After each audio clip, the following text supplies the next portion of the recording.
So did you follow the controversy at Middlebury and Berkeley, where there were factions that really disagreed with one another and really weren't doing much communicating, but really were engaged in, very threatening behavior?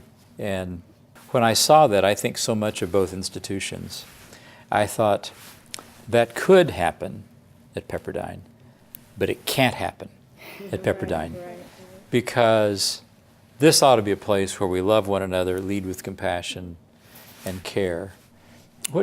How would you advise me as president to prepare a campus community to make sure that something like that can't happen at a place like this, where we do lead with compassion and caring?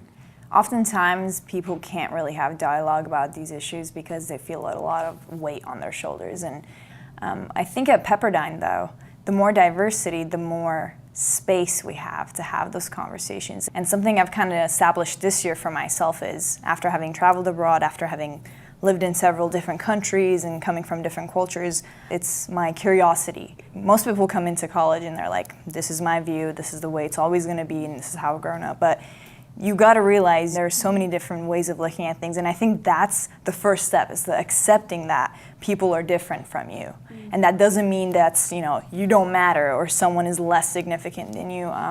As a storyteller, I love, telling stories, but I love hearing stories, and that kind of adds to my experience. And coming to Pepperdine has just opened this new door, because I can sit down at a table, I can share food with this person. It doesn't mean that I have to develop any hatred. It doesn't mean that I have to, step away from respect. It's just a matter of wanting to understand it. I mean, we all have a story. Everyone around this table has a story, right? But it really begins with listening, hearing someone else's story and knowing where they've been, and maybe from that we get a sense of where they're going. I just think this conversation makes me hope that others are gracious with me as I learn, and it challenges me to be gracious with others as they learn too. Let me stay with that. I love the word hope. For me, it's perfectly shaped, hope. Where do you hope that we go from here? I think Pepperdine as a university is a lighthouse. It's an institution physically on a hill, many hills here, right? If you spend much time walking around, and I think we have the potential with the caliber of students that we attract, caliber of staff and faculty, to be a model.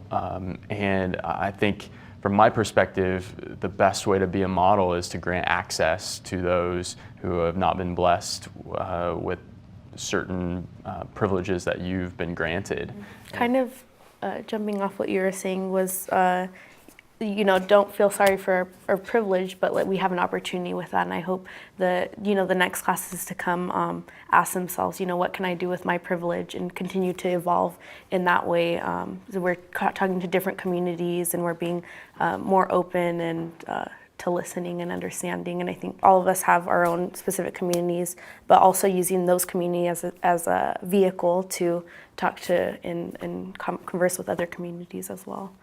I often marvel at how much attention Pepperdine gets nationally, perched, relatively small school, perched in these Santa Monica mountains, ranked highly. And it sort of begs the question, David, from this opportunity, how shall we lead? And I think that God will hold us accountable for how we steward the privilege that we receive, the talents that we have, right? If we use a scriptural reference.